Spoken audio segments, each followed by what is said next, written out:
It's our first devotion in 2026. I feel like it just turned like the year 2000 yesterday.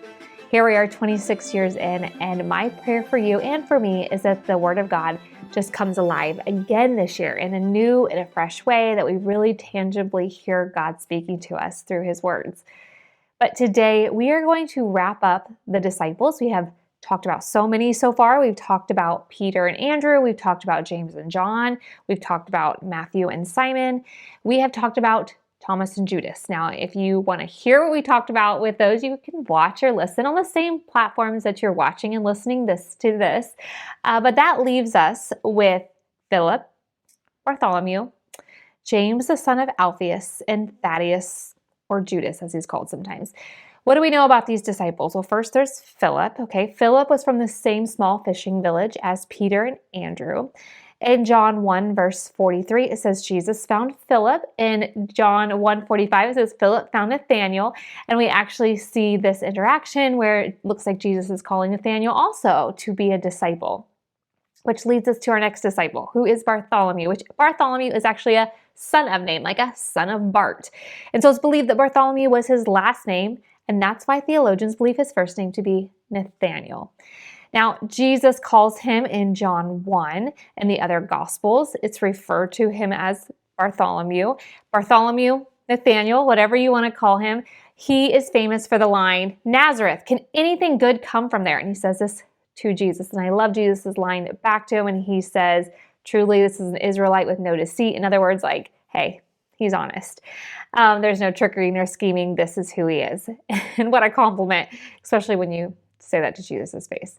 Next, we have James, the son of Alphaeus. Again, son of name, because just distinguishing between the other James and also letting us know that this was his last name. He was a son of Alphaeus. Now, interesting enough, in Mark 15, this James is called James the Less. Now, less means younger or shorter. Which one? I don't know, but it doesn't mean he was less important, okay? And lastly, we have Thaddeus.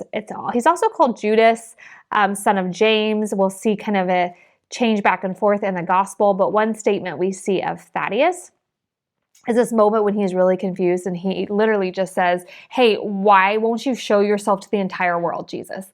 And I love that first that he felt comfortable enough to say that to Jesus, right? Interrupt Jesus and say that. And second of all, just showing that he was just as confused as the other disciples on what Jesus was really here on this earth for. So these were a group of men, and they understood Jesus' purpose here on earth a little bit, but not quite.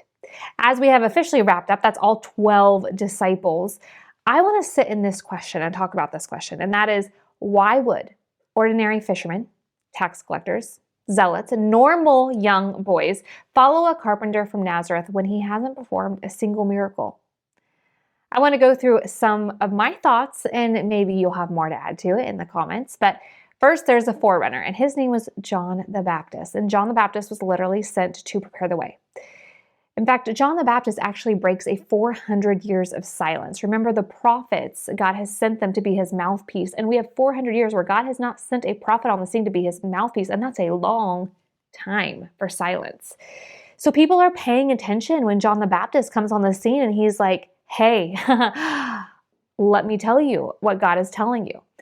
Now, we also know that John the Baptist was the same age as Jesus because Elizabeth and Mary were pregnant at the same time, but he also got a much earlier start. How early of a start? We don't know. But we do know that John the Baptist was a forerunner, and he literally says the kingdom of heaven is near. And not to mention, he is dressed in camel hair, eating locusts and honey, and people are paying attention to this man. Why wasn't John the Baptist a disciple? That is a question I have wondered for so long. I'm going to leave you hanging on that one, though, because I actually want to discuss John the Baptist in a whole lot more detail next month in our 2 devotions that we have lined up. But today, I just want us to understand that people are watching John the Baptist. It's a really big deal that he is on the scene. What would happen if Taylor Swift said to all of her Swifties, hey, I'm just paving the way for this girl over here, right?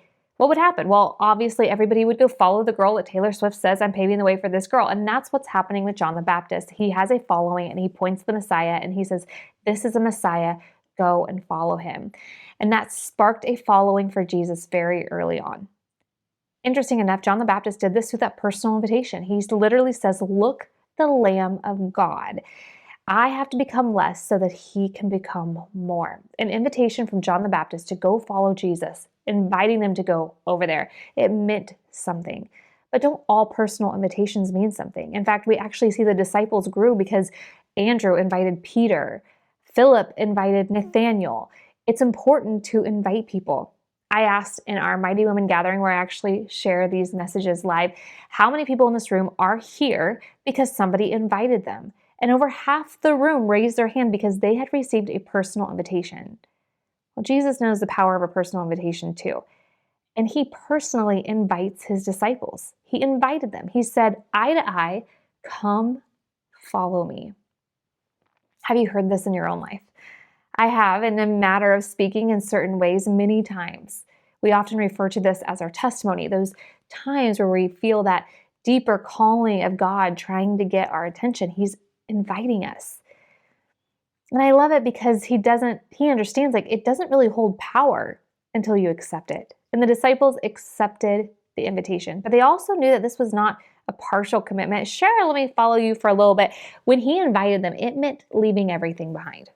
But it was also an opportunity of a lifetime for these young boys. Okay, set the scene. Let's pretend like you're sitting outside the New York Stock Exchange and you are just knitting and you are trying to sell things. And all of a sudden, a broker comes out and he says, hey, I'm going to train you up and I'm going to make you a broker on Wall Street. What do you say? What would you say? Well, yeah, I'd love to get out of here this cold and do something with my life. Jesus is 30 years old. He is superior by age. He's already being known as a rabbi, as a teacher, not only by John the Baptist, but remember, he was in the synagogue as early as 12 years old and people were amazed by him.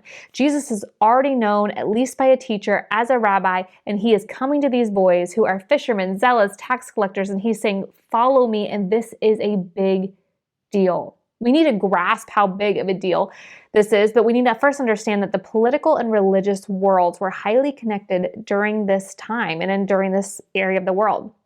Although Rome is in charge, many matters were actually dealt with by the religious officials. We call this group the Sanhedrin, and they were made up of chief priests, Sadducees, Pharisees, any teachers of the law, and they were also often called rabbis. Now, if you really wanted to become someone of importance in the political, religious world, you started by following a rabbi. But there were stages to this, to get there. The first stage was called Bet Sefer. It was also called the House of Book. It was for ages 5 to 10, where they would actually memorize the Torah. That's the first 5 books of the Bible, and only the strongest advanced from there. Most were sent home. But if you happen to make it past that, I'll be honest, I would have dropped out right here. Then you would go on to what was called a Bet Talmud. And this was the house of learning, and this was for ages 10 to 14, where not only would you really focus on the learnings and the teachings of the Torah, but you would also memorize the rest of the entire Hebrew Bible. Only the gifted continued from there. Then you would go to what they call Bet Midrash. It was for ages 14 through 30, where you would apply to go under a rabbi and learn his ways. You had to personally apply. And here Jesus comes on the scene. And he is known as a rabbi, and he takes the whole system and he turns it upside down because Jesus asks. He goes to these fishermen and these tax collectors and these laborers that had already been filtered out, and he asks them to come and follow him. Rabbis did not seek disciples, and yet Jesus goes looking for them. Jesus doesn't say, excuse me, can you prove yourself? How much do you know of the Torah? He just says, follow me. You see, Jesus didn't choose the best of the best. He actually chose the overlooked, and he made them feel seen. And this is why it was truly an opportunity of a lifetime for these men to go and follow a rabbi. But it's more than that. Jesus gave them a purpose. Because when you followed a rabbi, you actually started mimicking their lifestyle. You started memorizing their teachings. It was like a constant presence. It was a lifestyle transformation. Interesting enough, in the traditional system, like once you made it through all 3 of those stages, then, and if you applied under a rabbi and he accepted you, then you would go onto this area of service and learning, where you would basically organize, prepare the ministry for that rabbi. How cool is it that although Jesus kind of broke the mold of how he chose people, he still kept the actual protocol kind of the same, so that way he could prove to these people that this meant something. Because the disciples actually spent many years organizing Jesus' ministry, like go get the donkey, prepare the upper room, put people in groups, go gather all the loaves and the fishes. I mean, he kept on giving them orders and preparing them, and that's how he built them up. He took this traditional system And after many years, he spun it on his own way. In fact, the traditional system would actually say that after you did all that for many years, you'd go out and you would teach as your rabbi taught and multiply it. And how cool is it that the disciples did the same thing? They followed that traditional method by saying yes to Jesus, even though they never had to prove themselves. Jesus, their rabbi. It wasn't by their own merit. It wasn't by their own deeds. They didn't have to prove themselves. It was by a heart that simply said, yes, like I will follow you. Every young Jewish boy's dream came true for these men. And I love that. But it's interesting also that Jesus wasn't like, just follow me, mimic me, do what I want you to do. He also gives them this deep connection. And in the scriptures, we see all these private conversations between Jesus and these individual disciples. He's constantly mentoring them. He's constantly having these conversations about what's going on in here. One of my favorite moments is in John 21, after Jesus ascends, and then he shows up on the shore, and the men have been out fishing all night, and they're tired, and they're hungry, and Peter sees him, and he dives in the water to get to Jesus, and here's Jesus on the shore. He says, come, have breakfast. He knows his friends are hungry, and he's tired, and he's got a warm fire. He cared so much about them. There's so much care and love intertwined in all these verses in the scriptures. For Jesus, it was more than just follow me, do what I want you to do. It was about a relationship. There's so much more for us to dig into here. We're going to save the rest for next time. But I want to leave you with one question, just one, because I really, really want you to think about it and spend time processing. And that is, why are you following Jesus? Was it the way that he prepared the way for you in your life as other people really shared with you about Jesus, like John the Baptist did with so many? Was it a personal invitation that somebody actually invited you in and that's how you experienced him? Maybe an invitation from Jesus as you just felt him pursuing you. Perhaps it was a life that you'd never felt worthy of and you never deserved, but here you are experiencing the peace and the chaos, or this life of love. Maybe Jesus gave you a purpose that was bigger than you could ever imagine. Or is it that deep connection where you just feel like he cares for you and loves you and you feel seen? And maybe you could say yep to all those and more. Why are you following Jesus? I would love to hear.